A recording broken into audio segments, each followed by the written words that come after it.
Do you desire to be more loving, playful, connected, authentic, and heart-centered? Well, you're not alone.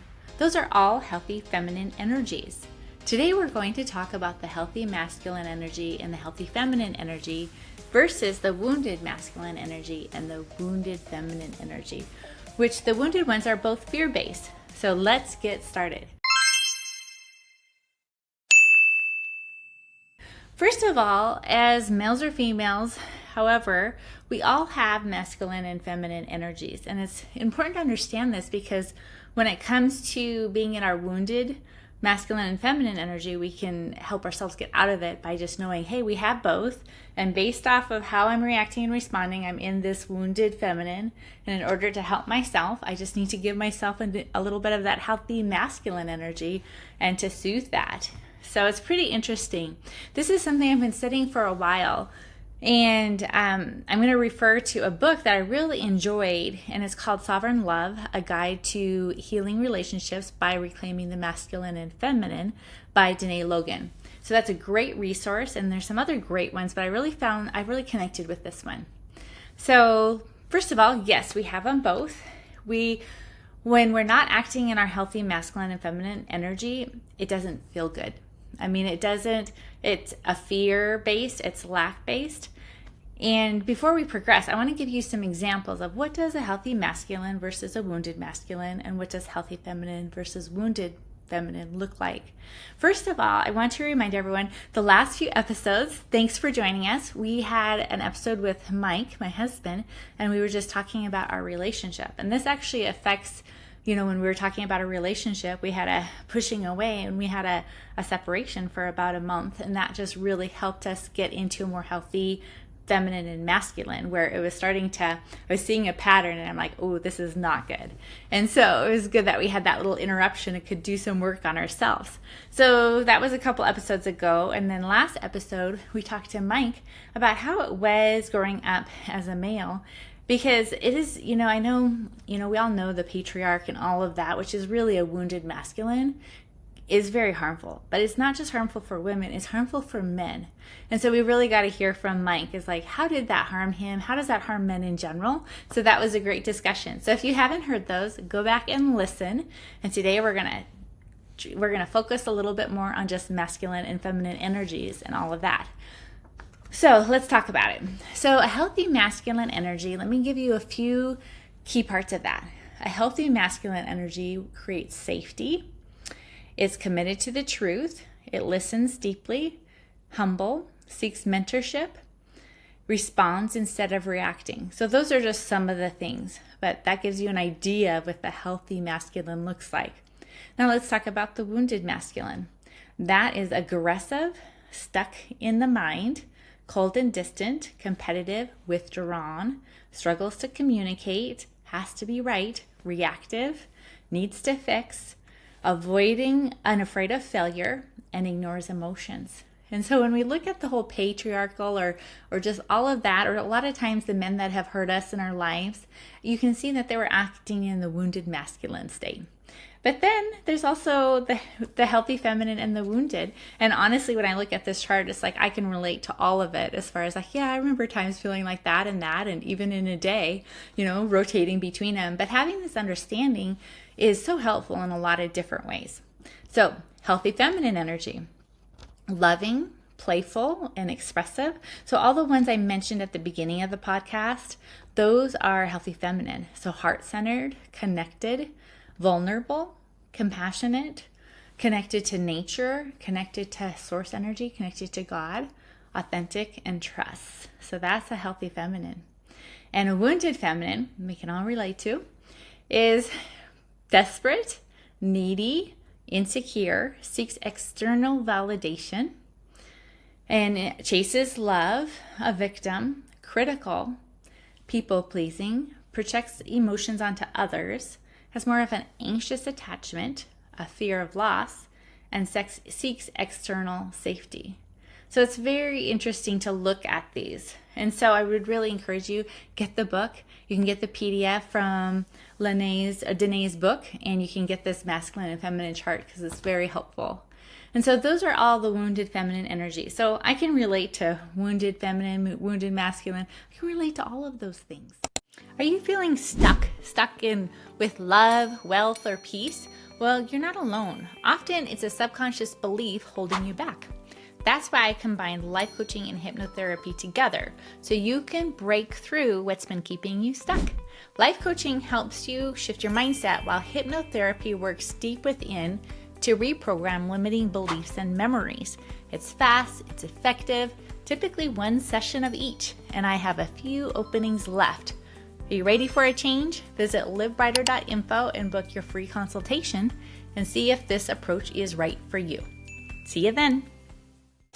So how does this help us? How does this help us understanding our world a little bit more? So again, we all have healthy feminine energy. We all have some feminine and some masculine energy, and to different degrees, but we also have like a core, like I'm a core feminine. And so if I'm acting in my core masculine, that is not good on my system.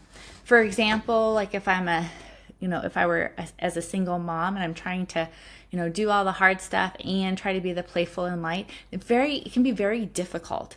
Or as a parentified child, people that have had to do that, they haven't been able to act in, their core healthy energy. They've been having to play a role. Or anytime it was any abusive, childhood abuse, anything like that, kids were more kind of stuck into a role that they needed to perform rather than just flowing in their masculine and feminine energy.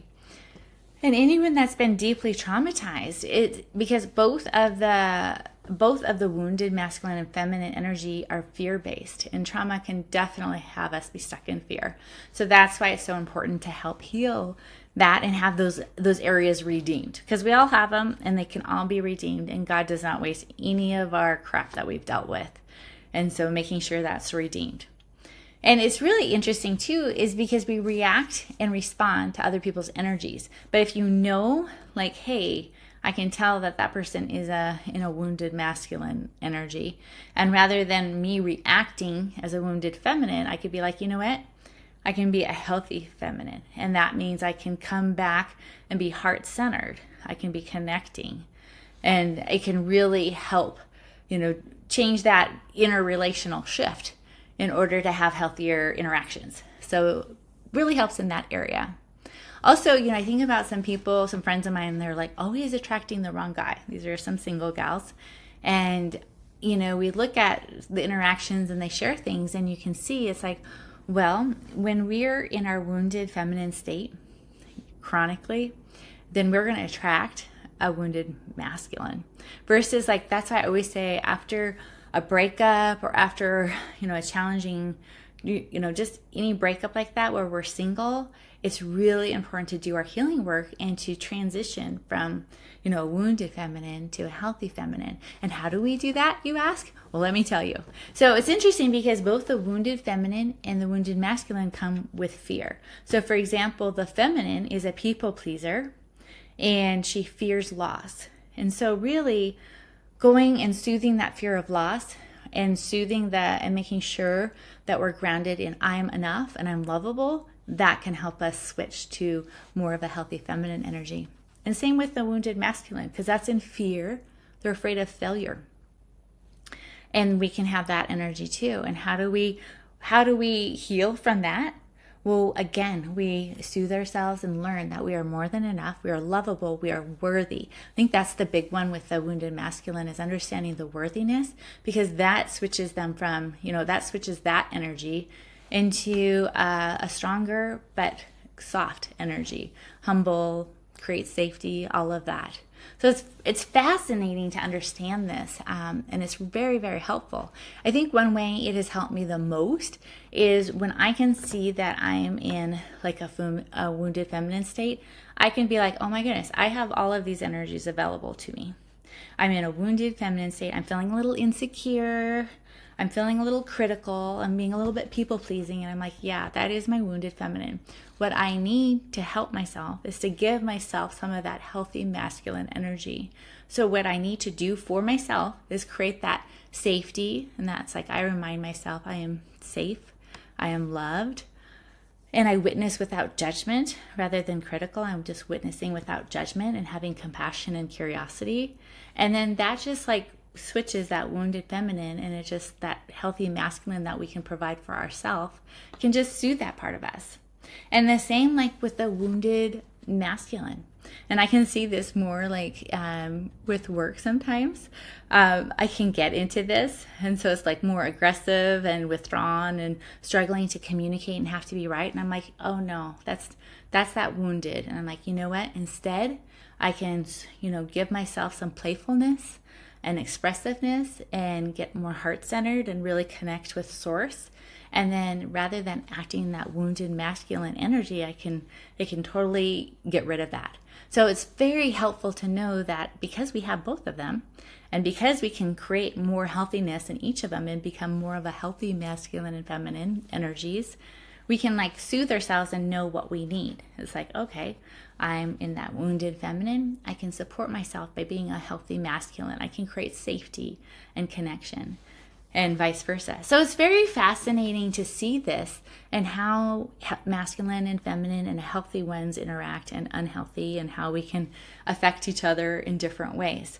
So I think one of the key things I'd like you to get out of this is that if we've been hurt by men, really that was usually the wounded masculine. That guy was acting out in a wounded masculine state. And I think that helps women understand I'm not hurt by men. I'm hurt by a man who is in the wounded masculine state. And it's just helpful to understand. And then again, if we're destabilized, then when I'm destabilized, I can be like, oh, I'm in the wounded masculine and feminine. And then that allows me to know like which one and what do I need to help soothe that. And we can support ourselves.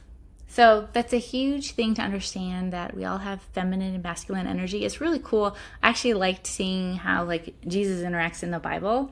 And if you ever want to look at that, the books of Matthew, Mark, Luke, and John, you can actually see how Jesus acts in the Bible. And he is like a great example of a healthy feminine and healthy masculine energy. And you can see that he has both, and he's acting in that healthy state. And it's really interesting to study. So yeah, this awareness can be super helpful, and knowing that we can get ourselves to a healthy masculine, feminine. We can understand that if we're not acting in our core, that that can not feel good to us. So as a